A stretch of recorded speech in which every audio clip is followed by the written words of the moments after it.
All right, before we jump into the episode, I want to tell you about a masterclass that I'm teaching in just a few weeks. And I'm super excited because this is the first masterclass that I'm teaching. And I asked you, what do you want to learn? And I heard loud and clear, Shannon, I want to learn how the heck to get rid of these symptoms and how to stop having panic attacks. So that is what this class is going to be all about. So I hope you join me. It's going to be a live 90-minute masterclass. And if you're interested, just check out the link in the show notes and sign up. And I hope to see you there. For a really good friendship, at some point, like a good friend will notice that I haven't been asking for help. I haven't been sharing a whole lot. I don't talk about myself very much. And then it's like, okay, but what about you? And then I get scared. It's like, I don't know. I think with social anxiety, there's this like, if you get to know me well enough, you won't like me anymore. So there's this, you got to keep a distance. It's not like a conscious thing. Welcome to a Healthy Push podcast. I'm Shannon Jackson, former anxiety sufferer turned adventure mom and anxiety recovery coach. I struggled with anxiety, panic disorder, and agoraphobia for 15 years. I am excited for today's episode. Today I have Sadie with me, and each we're week I'll be sharing real and honest conversations, along with a topic actionable that and I haven't practical steps yet you can talked take about to here help on you the push past your podcast. anxious And thoughts, so the symptoms, Sadie is panic, joining and me fears. from Your Welcome. Social You're right where Anxiety you're meant to be. Bestie over on Instagram, and I love that handle. And Sadie is just wonderful. I say, if you're struggling with social anxiety, I really love her page. You're so relatable. And just everything that you share. So practical, so helpful. And just, yeah, you make people feel like you get it. So, yeah, welcome to the podcast, Wow. Sadie. That's quite the introduction. Thank you. Yeah. I mean, I know I found you from Drew, which Yep. was a very pleasant introduction because I don't really know anyone in this space. And so it's nice that you are totally exclusively about social anxiety. And I shouldn't say exclusively. I know you talk about other Well, things but yeah, relating. no, you're right. Pretty much. Yeah. Yeah, Yeah. it's so good though because it's definitely needed. So let's just start with, I love, you do work specifically helping people with social anxiety. I know that you have, different forums that you help people with. So like, how the heck did you get to this place where this is the work that you do now? Well, it has been a process, and I have to say it's not what I do full time. It's like half passion project, hobby, half like a little source of income that I do as part of my freelancing. The bulk of what I do is freelance editing, and I don't talk about that a whole lot on my social anxiety platform because like it overlaps a little bit, and sometimes I meet up with socially anxious editors, and that's a really cool crossover. But yeah, but in terms of Your Social Anxiety Bestie, it started as a blog it was just like a journal entry style blog when I was going through social anxiety therapy. It was a 12-week CBT program for social anxiety. And I was kind of chronicling how that was going. And at first it was only my dad reading it, but he was being very supportive. I love it. And in time, I connected with other people. I got really good feedback, and I was surprised by how many people related to it because social anxiety is kind of a sneaky secret thing that nobody walks around with a sandwich board saying like, hey, ask me about my social anxiety. Just like by the very nature of social anxiety, we don't talk about it. Right. And yeah, it evolved into an Instagram account and a podcast. And now it's the podcast, but I've got my Social Anxiety Besties Club through Patreon. So it's like a monthly. Right now it's $10 a month, and it's a peer support. We just call it peer support. So it's people with social anxiety, and I lead most of the activities in there. We meet on Zoom, and we just talk about what we're tackling this week, what we're struggling with, what social interactions might be on our mind, and share successes and just like support each other. We have a book club component where we read books that are relevant to social anxiety. I do a private podcast episode on there. And then, just this year, I started doing one-on-one peer coaching for social anxiety. I'm very careful to call it peer coaching because I'm not a coach or a therapist. Like, I'm just a person who has been on this journey for a few years and wants to give back, pay it forward, because I had the privilege of having access to really good therapy, and medication and just really good healthcare where I live in Ontario, and a supportive partner who made time for me to do all the therapy and all that stuff. So yeah, it's just Yeah. a way of kind of trying to help others. Yeah. Oh, I love that. I love that you're giving back. I mean, this is exactly the work that I do. So it's so, so cool. So talk to me. I know obviously you had quite the journey with social anxiety, and I know it can look different for many people. What did it look like for you? Like, what are the Mm, types of things you struggled with? that's a great question. Yeah, for me, for a long time, I just thought the only word I had to describe my experience was shy, like shyness. Mm. I called it crippling shyness at the time. I wouldn't call it that now for a lot of reasons. And my dream was to become functionally shy. Like I never really saw past just always being trapped by shyness. And I've come a long way on that. Like I don't think of shyness as a bad thing anymore. Social anxiety is the thing that I'm trying to work on. And then shyness slash introversion, I have worked on accepting more than trying to change. So it's been quite a process. But yeah, I just was very trapped by my own distorted worldview of like everybody hates me, I'm not good enough, nobody really wants me to be here, everyone's judging me, like I suck as a human. I was just trapped in that mindset all the time, and then like that led to physical symptoms, and I thought I was lactose intolerant because I had really painful cramps in my stomach all the time, especially when traveling or in social gatherings, and I figured I must have eaten something. But turns out, no, it was anxiety. Yeah. Blushing was another one. Oh, yeah. That's a big one. And it can manifest in ways that you're like, there's something else going on, right? Yeah, it Like, must be. yeah, yeah. So I assume, right, you probably altered how you moved through the world in certain ways. Like, what did that look like? Because I know a lot of people, I myself struggled with social anxiety. I'm not going to make this about me, but my big thing was if I'm going to go do stuff, I'm going to drink alcohol. Like if I have Oh to yeah, be yeah, yeah. around crowds and lots of people, and people saw me as being so extroverted, and that's so far from who I am. But I could be that way if I had to, with the help of some really unhealthy coping mechanisms. So what are some, does that any of that resonate with you, or what are some ways that you change things to sort of maneuver around it? That is such a good observation because one of my favorite books on social anxiety is How to Be Yourself by Ellen Hendrickson, and I'm pretty sure there's an entire chapter devoted to alcohol, Mm. courage in a bottle. Because for us socially anxious types, just one drink, I can make me feel quote unquote normal. Yep. And there's a history of alcoholism in my family, and I always wonder, was it undiagnosed social anxiety that may have led these people to self-medicate because they didn't know anything else? And every time I drink, it's always in the back of my mind, like, is this something I'm doing because I'm enjoying it, or is this like, am I trying to cope through alcohol?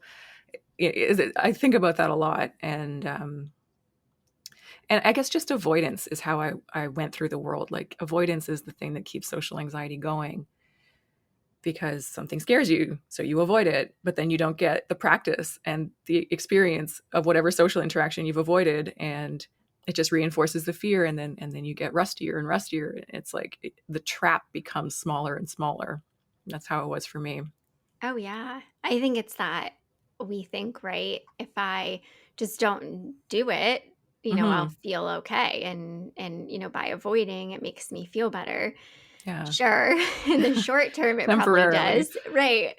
But then you're just sort of hardwiring those pathways for every time that you're in a situation that is a little bit uncomfortable outside of your comfort zone. Here we go. Like, Yeah. here's that anxiety in full force because, you sort of taught it. We don't go towards it, we go away from it, and that's how we Hmm. make it better. And yeah, that's the one of the tricky parts, right? Is you've really got to face it. So did it look like did you just not go to events, or if you did you like do certain things to move through it easier? Like what did all that look Yeah. like?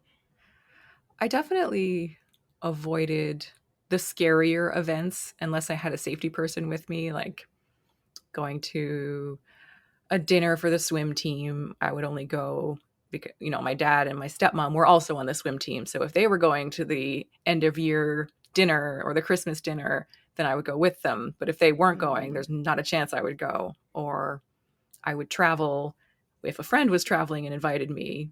And even then, there's a chance I would cancel. Right. And just generally being kind of quiet and apologetic for being alive in the world. I didn't want to impose on people, so I wouldn't ask for help if I needed help with something. Like, I'd rather just do it alone. I wouldn't rather do it alone, but I would rather not put anybody else out. Like, if I needed a ride or something like that, I would rather be late than ask someone for help. Or I'm trying to think of specific examples. I definitely didn't speak up in class. University was really hard for me both times around. And I think the biggest thing was just getting past acquaintance level with people. Because I think I tend to be friendly, but it's bringing it to close friendship that's super scary for me. Like, bringing it to, okay, now we're going to hang out one-on-one at this person's house and have a conversation. Well, that's terrifying. So I would kind of not intentionally delay doing this, but just never get around to having time to hang out with friends. Yeah. Yeah. Yeah. And what about it would be so terrifying, like that one-on-one? I think it's vulnerability, Mm. the give and take of friendship. Like, I like it when people confide in me. I like listening. I think I'm a pretty good listener. I like to be someone that is trusted. I like to be helpful, but for a really good friendship, at some point, like, a good friend will notice that I haven't been asking for help. I haven't been sharing a whole lot. I don't talk about myself very much. And then it's like, okay, but what about you? And then I get scared. It's like, I don't know. I think with social anxiety, there's this, like, if you get to know me well enough, you won't like me anymore. So there's this, you got to keep a distance. It's not like a conscious thing, but I think you just hit the nail on the head.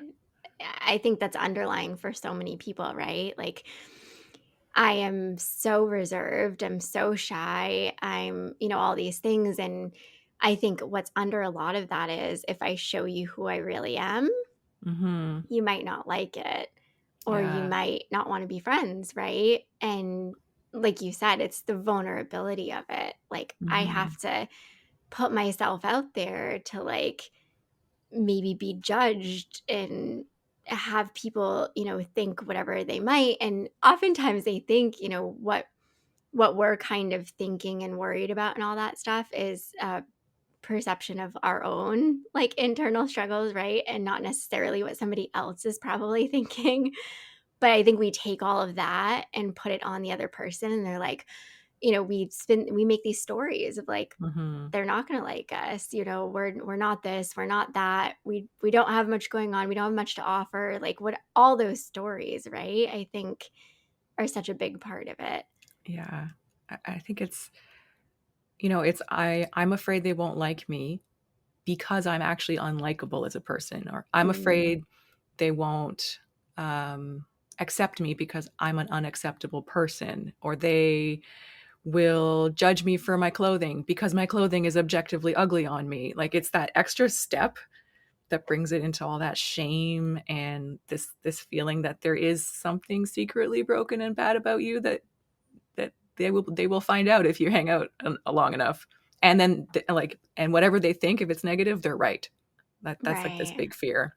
And if they Yeah. think something positive about you, well, they just don't know me well enough yet. Well, they're just trying to be nice. Well, Yeah, there's always a story, right, to yeah, justify. all these distortions, all this.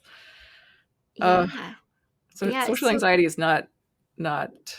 It's sneaky. It's really sneaky. It doesn't let you go. yeah, I mean, there's so much to it, because I think at the core, really, it is like this sort of unacceptance of who you Mhm. are, like, as a Yeah. person. And that can be really scary. And for myself, it was like all these coping mechanisms that I used. I was kind of like, just in general, running away from myself at every turn. And that That's a good way felt, of putting it. yeah, I mean, that felt easier than facing all the hard stuff that I didn't want to face, I didn't want to work through, like I didn't want to accept. Never mind other people seeing. I didn't really Yeah. want to see it in myself, and that can obviously be very hard. So, did you find that it was like a certain situation? Like, I know you talked about if you had to go to like big events. I mean, I'm like, I see people that go. My mom the other day, we were talking, and she was like, "Yeah, I went out to dinner," and I was like, "By yourself?" Because I knew her boyfriend like was not here; he was away, and she was like, "Yeah, like by myself," and I was like, "What? Who does that?" Because that is still something to this day. That's just not part Mm. of my personality or who I like. No, that sounds terrible. I would be sitting there thinking about what everyone else is thinking about me when everyone is probably, just obviously eating, doing their own thing, like having a good time and not worried about what the heck I'm doing. But those types of things. So, like, were there things that were really hard for you? Just like, absolutely not. Yeah, and actually, like the more I listen to you talk, I guess it wasn't so much like the big events were scary, but they didn't happen every single day. It was actually the daily stuff, like going to the grocery store by myself, driving, making a phone Mm. call to the bank, having to return something, going to Costco. Like these are things that still I struggle with and that I have to work myself up to. The driving has gotten a lot better, but Costco is still something that if I'm not having a good, strong day, I will definitely avoid it and either postpone or ask my husband to go for me. Okay, so I'm so It's the interested daily about this because adulting I know for many tasks people, like the bigger Yeah. events are that I very think anxiety were probably the producing. Like, hardest. I feel like even When I for think many back, it's people who I don't think of struggle those with big social events, but it anxiety was or probably the day to anxiety in day stuff general, because that's what's hard those now. types of things can be anxiety producing. Hmm. So the everyday stuff, like you're saying, was really hard and still is sometimes. And I'm intrigued because I'm like, you mentioned driving, going into stores, and these are all things people who struggle with anxiety and panic and agoraphobia. Like those are big, Mm, big areas where people can feel anxious. So, what was the anxiety that you experienced, like while driving or going into yeah. stores? Yeah, that'll be an interesting overlap with agoraphobia, I think, and just and general anxiety. Yeah, driving anxiety is actually huge. It's one of the topics we talk about most in our social anxiety besties club. And you know, I think there's a lot of potential sources of anxiety if you're driving, but for a socially anxious driver, it's you know, am I doing this right? Do the other drivers think I'm being too fast, too slow? Do they think I should have turned there? Can they tell that I don't know what I'm doing? Do I look stupid? Are they staring at me? Like all this, am I doing it right? Am I a good enough driver yet? Am I going fast enough? Am I going like too slow? Should I have gone? Whose turn is it to turn? Oh no, I have to turn left on a green. Should I go? Should I go? Should I go? Uh, yeah, that's That fun. now that you say it, yeah, I can totally see that. I mean, that was not my issue with driving anxiety at all, but I can see and understand that. I think in specific instances, like I always had such bad parking anxiety. Like I don't Oh know yeah. why. I would always think everyone's staring at me. Everyone's judging, like she doesn't know where she's going, like she's having trouble finding parking, like she's having trouble parking, like Actually, almost. yeah. Also parking. Yeah. Yes, thank you for saying that because that was one of the first things my therapist challenged me with because I would like park and then fix my parking, fix my parking, fix my parking. So I was perfectly in the lines. And they said, what if you didn't do that? Like, what if you just Yeah. parked and unless you were actually over a line or like objectively like sideways, what if you just leave it imperfect? And I was like, maybe. Right. Like that doesn't sound like the best idea, but I guess I could try it. Yeah. Yeah, I it is. did. I did try it. I didn't die. Right, right. Yeah. Nobody Yeah. yelled at me.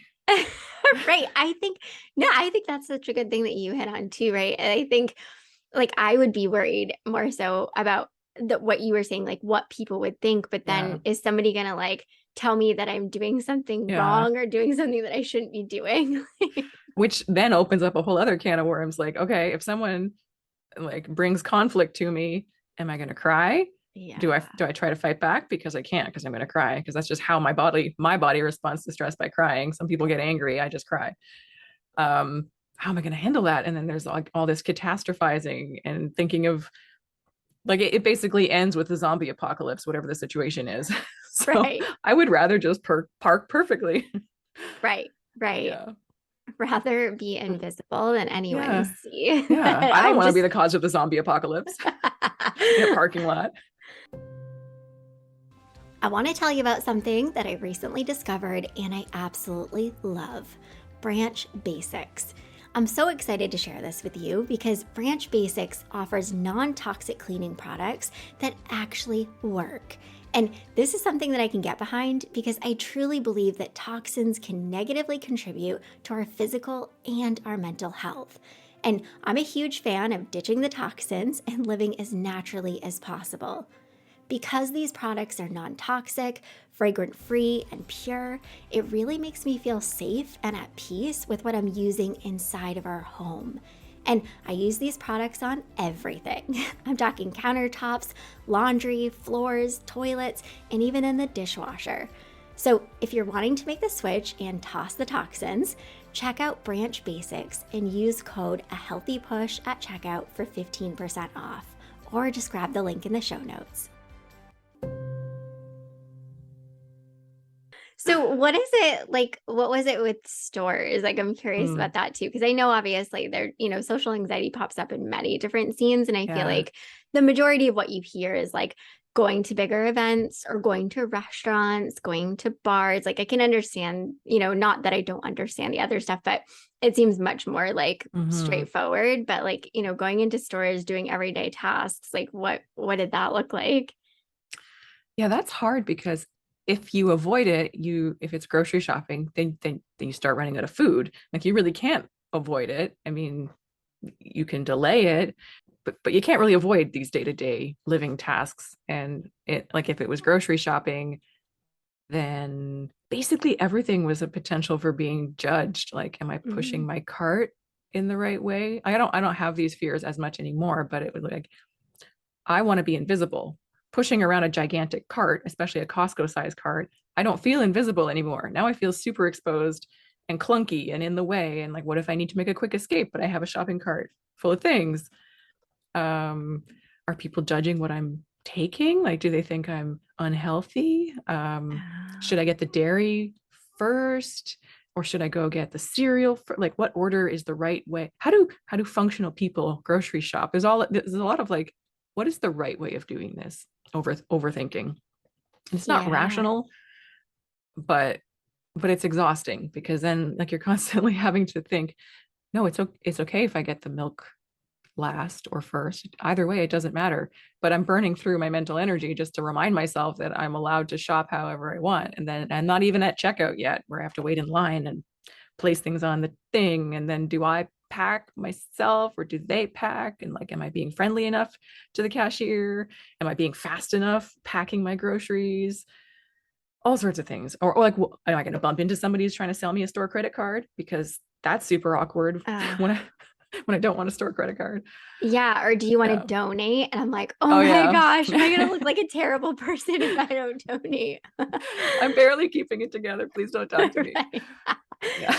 I mean, I'm so glad that you talked through this stuff because yeah, that like I didn't struggle with this stuff like this. And so it's just so interesting because there's so much mentally to it. Like when you're Hmm. talking through it, it's like you're spending so much time in your brain and Hmm. overthinking. And but it made me think, I see so many crossovers between this and panic disorder and agoraphobia, where it's like you're constantly in your brain trying to problem solve and figure out, because you think if I do all this, it's going to make me feel safer, more in Hmm. control. It's, all these things. And it's like we said with avoidance, same thing. Like the Yeah. more you latch on to it, it's like the more you feed these things, and it's really hard to get off like this mental track that is going, seemingly just like when you were talking through it, I'm like, oh my gosh, you're literally going 20 miles an hour through all these different things. And it's like Yeah.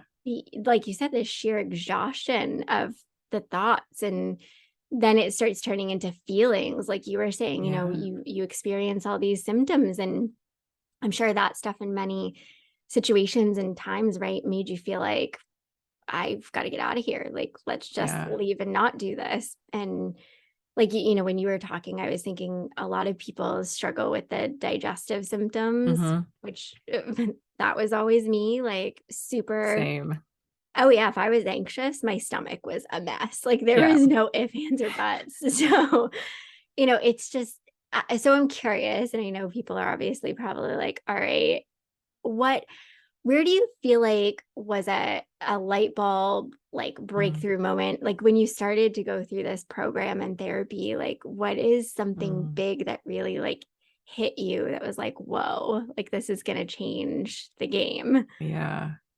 Learning about cognitive distortions um, was really big for me. Like I really nerded out on that generally, but just learning that I might be wrong was freeing. Yeah. Especially the mind reading distortion, where you are thinking what they're thinking about you, but really it's what I'm thinking they're thinking about me. Like it's just this whole twisted thing. And like going through the grocery store, I'm in my own head, but I'm in everybody else's head too, thinking what they're thinking about me. Like it's this like meta existence where you're seeing yourself through everyone else's eyes, except it's not accurate. You have no idea what the other people are thinking. Yeah. It's how I see myself through their eyes. And just introducing that little bit of wiggle room, like this might not be true, what I think they're thinking. I might not be broken and doing life wrong. I might be okay. Maybe it's okay to be messy. Maybe it's okay if people park imperfectly sometimes. Maybe other people do that. Like just that uncertainty, a different kind of uncertainty, like no longer uncertainty about my value as a human and my competence as an adult, but uncertainty about all these really toxic thoughts I had. Like maybe I'm wrong. uh, I love that. That it's was so that was it's so huge. simple, but I yeah, know. it is huge because it's like, how about you give yourself the opportunity to see that like maybe this isn't true? Yeah. And and it is hard though to start to change like your actions and behaviors Mm-hmm. to sort of, you know, resist these mental compulsions and like change the way that you are seeing things to a healthier Yeah. way. Like that is tough stuff. So did you feel like there was like a good place that you started? Like what are, you know, Mm. what is something like a memory that you have that like that was really helpful that I did that I like challenged myself to see this in a different way or to Yeah. do this differently? Well, if I think to the exposures that I did, like because the CBT program, the first half was learning about the cognitive distortions and just observing my thoughts and writing them down and catching them and thinking about them. So that in itself was very helpful. That like planted the seed of maybe I'm wrong about how I see myself in the world Yeah. and how other people see me. But then the exposures, the first one I ever did was the therapy was in a hospital, so they just brought out this big trunk of disguises and like costume jewelry, stuff like that, and they're like, everybody pick something and we're going to go do a parade through the hospital and we're going to take turns being the leader. I think I ended up with like, because I'm in Canada, so I ended up with like a Canada Day headband with a big flag or a maple leaf or something and like a feather boa, and we walked through the hospital, and the goal was one, to show that we can survive it, and two, we had to rate our anxiety before we left the room and rate our anxiety when we got back, because they were trying to show us that it will not stay at 90% anxiety the entire time. I didn't believe them. I was at a Right, 90. I right. was at a 90 out of 100. But when I got back, I was at like a 30. Yeah. Subjective scoring, but I felt Right, more right. like at a 30%. The most stressful part was when I had to be the leader, because then I was like, am I going too fast? Am I going too slow? I was a lot more concerned about being a good leader than I was having some weird headband on my head. Yeah. Oh, that's Yeah, interesting. yeah. But we had to do other things, like parking. I had to park and not correct it 10 times. I think the first time I let myself correct it twice. And that was scary. It was hard. I Yeah. had to leave it and walk away. And um, but a big part of that was learning to observe other people instead of just imagining that everyone else was perfect. So I would park imperfectly, but then look at other parking people, like other cars that were parked, and I was like, oh, they're not actually all lined up like perfect dominoes as they are in my head. Yep. Or like one of my big sticking areas was I'm not a good enough mom. everyone thinks I'm a bad mom. Like that was like really Mm-hmm. big for me. So they challenged me to just go sit in the mall on a busy day and or somewhere that I thought I would see families and just watch other families interact. Like, do I see other parents getting frustrated with their kids? Do I see other kids having tantrums? Do the kids look perfectly put together and clean all the time? Do the moms look perfectly together? They're like, just go observe, because in your head it's perfect. Yeah. And I learned that most moms are just like most parents are just people. All kids have temper tantrums. It's like it's not just me that somehow didn't get the memo on how to be a perfect mom. But with social anxiety, like you're always looking at yourself, whether it's your own distorted view or how you think other people see you. But when you turn that spotlight out, and I learned that from the How to Be Yourself book, also, when you actually look at other people, you realize that they're just people, Yeah. imperfect people. And social anxiety, all these things are so common. It's not like everyone else is walking around with them like perfectly put together.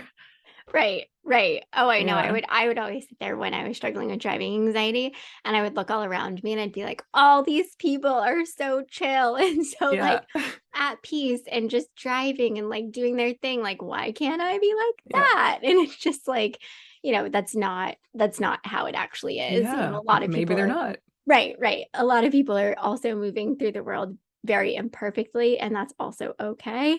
Yeah. And yeah, giving yourself that permission though. And it Yeah. does, it feels, I bet, like doing that, especially the parade, because like you guys can't see me. When Sadie was telling the story about the parade, I had my hand over my mouth, like, You had a pretty good face on. because I mean, that I feel like for a lot of people would be like, no, thank you. Yeah.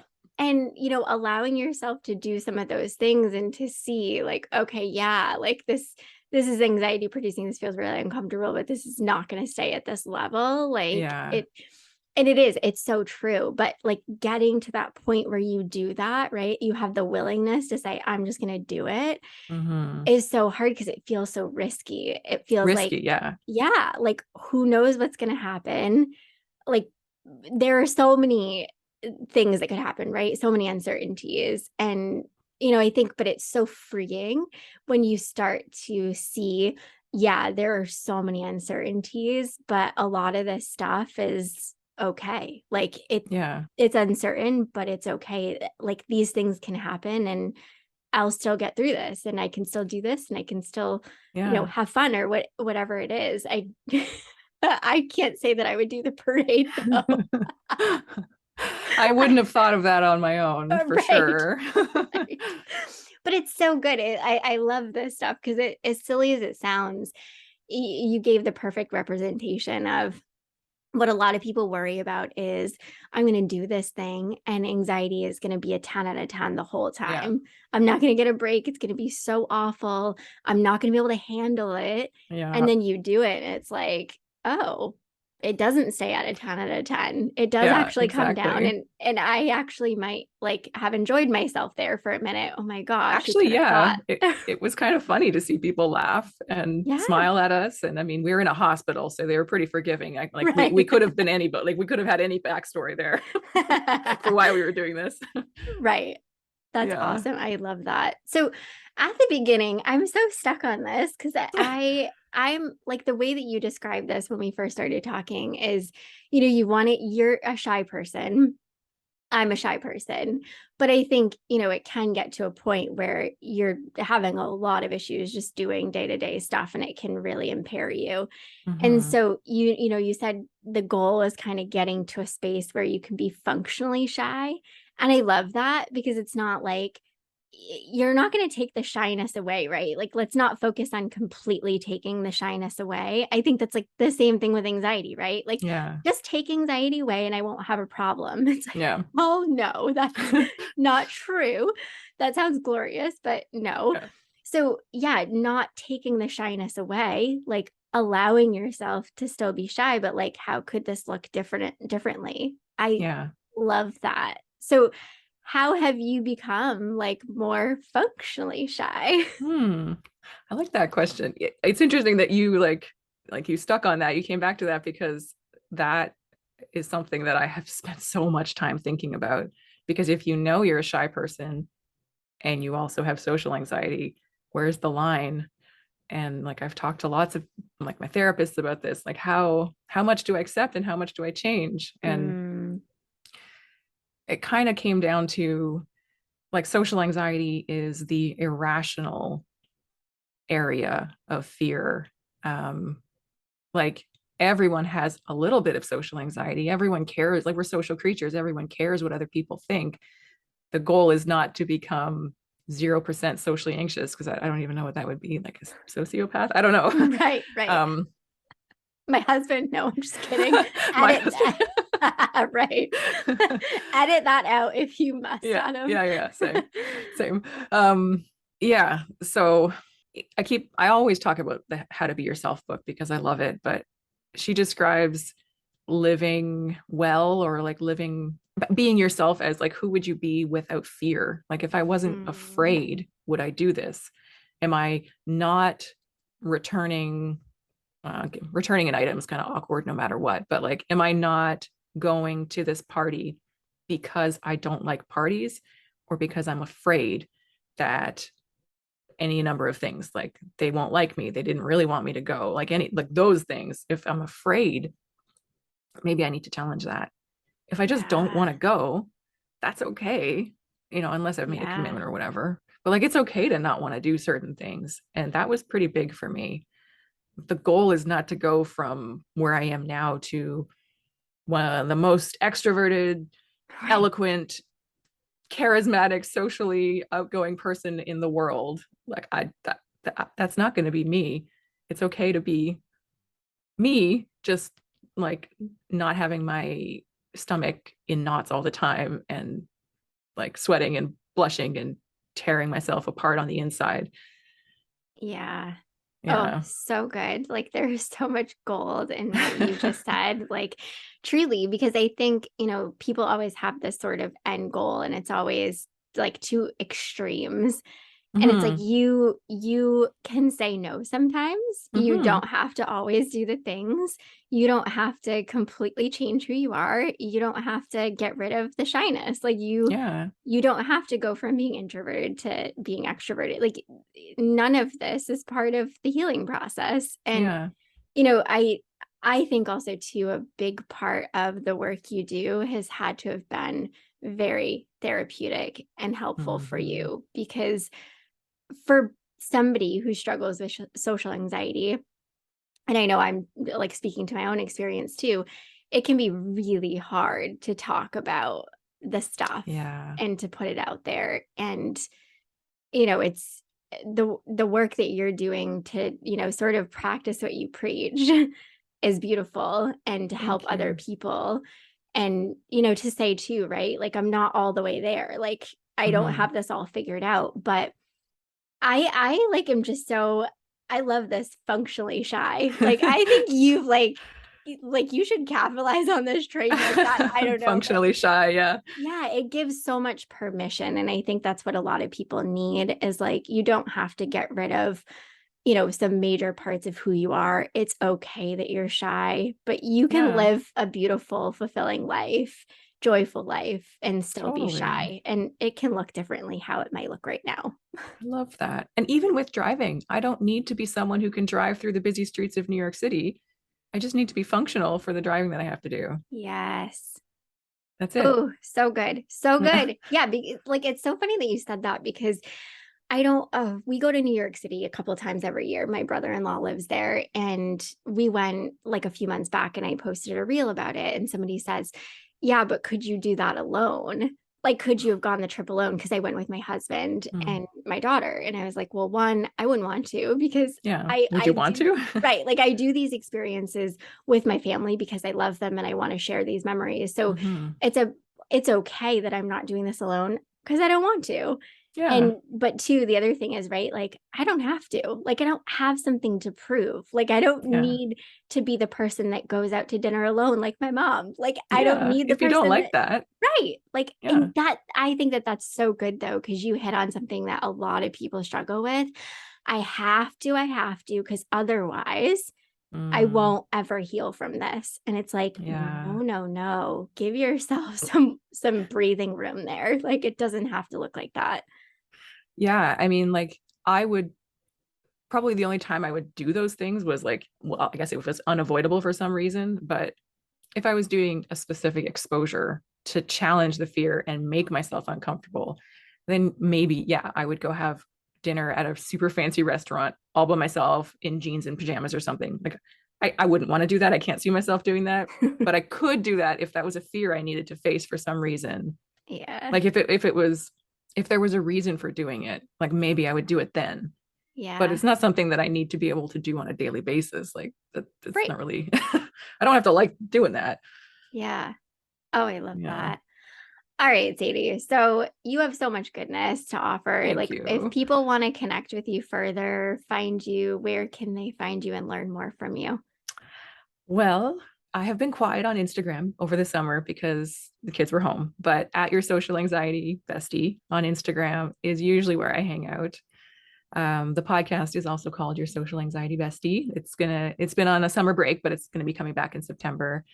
And patreon.com/your social anxiety bestie if you want to join us in the besties club. It is a super warm, active place of people who are socially anxious. It's not like everyone there has everything figured out. It's like, oh my God, somebody talked to me and they said this. Like, well, what does it mean? How do I feel about this? And then we talk about it. Like, there's zero judgment in that group. So I love I would that. love to meet anybody who is interested. And I do the one-on-one peer coaching. I don't do a whole lot. I don't push it a whole lot because I am still on my healing journey and I can't imagine doing that 40 hours a week and still having energy left for my own my own healing, but it is available.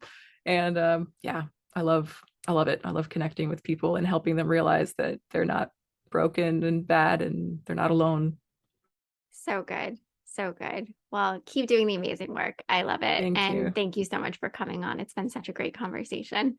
Oh, thank you for giving me a chance to talk about it. Yeah, for sure. And before I end this episode, I want to mention that I'd really appreciate it if you shared this episode or any others with somebody who you feel could benefit from what I share here. You sharing these episodes is what helps me to reach and support others who need it. And if you have an extra minute in your day today, I'd also really appreciate it if you could leave a rating and review over on Apple Podcasts. I read every single review, and this too is what helps me to help more people to heal and overcome. I hope you enjoyed this episode of A Healthy Push. If you want more, head on over to ahealthypush.com for the show notes and lots more tips, tools, and inspiration that will support your recovery. And if you're hoping for me to cover a certain topic, be sure to join my Instagram community at A Healthy Push and let me know in the comments what you want to hear next.